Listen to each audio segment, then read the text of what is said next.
It was a $55 million mold project by the time the dust settled. The husband, who has chronic fatigue, skin rashes, sinusitis, weird electrical-like sensations in his body, all of which are symptoms of mold exposure. And the wife might be a little tired because of that individuality. You can colonize mold in your sinuses, in your esophagus, in your lungs, in your digestive tract. So even when you remediate, you get rid of all the mold. You're not free of mold because now it lives inside of you. Instead of someone's in a moldy environment or water damaged house, if you're mitigating that and at the very minimum, lowering the burden and improving your pathways of detoxification, you could theoretically halt the body from eventually developing an autoimmune disease. I'm Stacy Malashevsky, and I'm going to be your host throughout this Mold Solution Summit. I'm going to be interviewing many different experts and leaders in the field on March 31st. There's so many people, I think, that are impacted knowingly, but many unknowingly. There's a lot of data out there that shows, that at least 50% of the U.S. buildings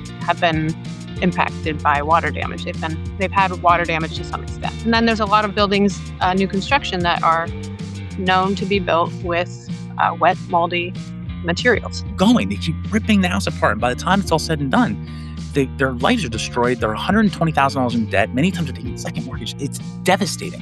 1 square inch of mold, it's going to have about 1 million colony forming units per square inch, and it's going to be visible. But if you stretch that out over a 10 square inch area, but it's not going to be visible, it's going to be subvisible because it's not dense enough yet to see it. 1 in 2 kids now has a chronic issue, and very different than it was even when I started practicing 20 years ago. The kids are more sick, there's more food allergies, asthma is worse, neurologic issues, ADHD, anxiety are worse. Conventional medicine, they readily recognize that mold can cause allergies and asthma, but they don't recognize mycotoxins or mycotoxin illness, nor do they test for them. And so they are missing a large part of the patient population. Patients come in with fibromyalgia or depression and anxiety, specifically fibro. They come in with nondescript diffuse musculoskeletal pains. They have difficulty concentrating. They feel achy, but there's not objective joint swelling. There's not objective muscle weakness. So they get a diagnosis of fibromyalgia, which is a chronic centralized pain syndrome. But then in conventional medicine, we're not asking, well, what caused that? Autoimmune disease doesn't just happen out of nowhere. The body doesn't spontaneously wake up and say, I'm going to turn on myself. There has to be triggers. I didn't even recognize myself. When I'm a health coach, I had gained 40 pounds right off the bat, which in hindsight, that's your body's way of protecting itself because It hides these toxins in fat tissue. And so I tried all the things, right? I tried all the health coaching things that helped so many other people, and I couldn't lose weight. I couldn't get better. From a patient standpoint, you're going to a doctor, a specialist in the field, and you've built up this hope, and you get there, they tell you you're fine, and you say, well, I don't feel that I'm fine. And then they offer you an antidepressant.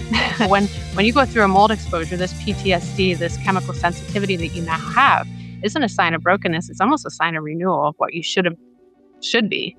And so for me, that was all time. Yeah. So for me, that was super healing. Okay, I can be the canary in the coal mine for my family. Now you're more anxious. Now you're more tuned up. Yeah. Now the world is truly not safe. The people who you trusted, the docs, the inspectors, say you can't trust yourself, which is really what causes this problem. I have this gut instinct that something's wrong, that something is here, and then you're dismissed and you're gaslit. With so many families like that, they feel unheard. It can be such a lonely journey, especially if you're a parent and you're carrying this burden of what's happening with your children, but also what's happening with you, and you're being dismissed, and it's just this lonely, very weighty journey. My hope is that this Mold Summit will literally be everything that I was searching for back when we started this journey, so that people who are in the same boat can literally log on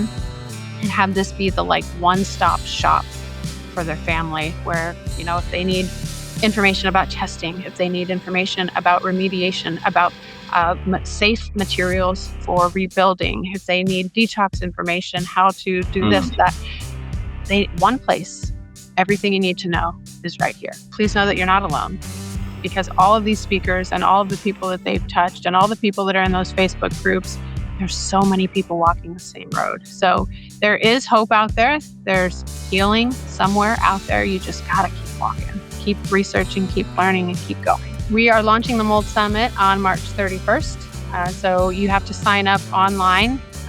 For those of you who've already done that, you'll see it. You're seeing it now. But if you want to share it with anybody else, it's important that you register. And as soon as you register, you'll then receive a link sent to your email of how to log on. We're going to leave it up. It's going to be perpetually there. So my hope is that people will go and really digest this information. Once you've digested that, implement it. Take practical steps to apply that to your situation, and then go on to the second module and implement that and take practical steps, and so forth and so on.